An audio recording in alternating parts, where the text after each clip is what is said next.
Hundreds of thousands of protesters rallied in the streets of Tel Aviv and other Israeli cities yesterday, promising days of disruption as Prime Minister Benjamin Netanyahu's far-right government advanced its plan to overhaul the judiciary. The rallies marked the 28th straight week of demonstrations against Netanyahu's plan and come days after his government gave initial approval to a key bill which is part of the overhaul.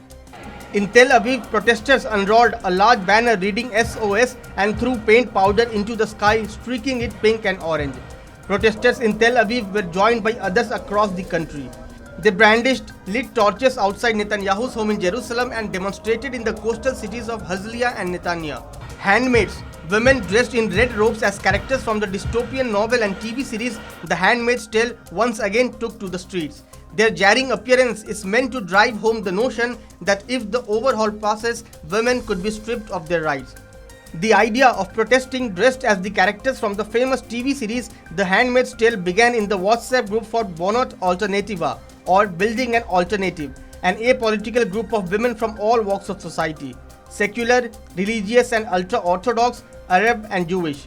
This whole big, diverse group is fighting for women's rights, equality, representation and an uncompromising war to end violence against women. The group was established 2.5 years ago after a 16-year-old girl was gang raped in the southern resort city of Eilat. Inspired by Margaret Atwood's depiction of a dystopian future of female subjugation and enslavement, the handmaids, in their red capes and wide-brimmed bonnets, offer a visceral reminder of what protesters say is at stake for women if the legislation is approved. Agreements between Netanyahu and his coalition partners include clauses that could pave the way for separation between men and women in public spaces such as banks and clinics. Already, women are grossly underrepresented in the current parliament, making up roughly a quarter of lawmakers. They also claim that the proposal to expand the powers of the rabbinical courts, which is advancing almost under the radar, is an important step towards a significant blow to women's rights.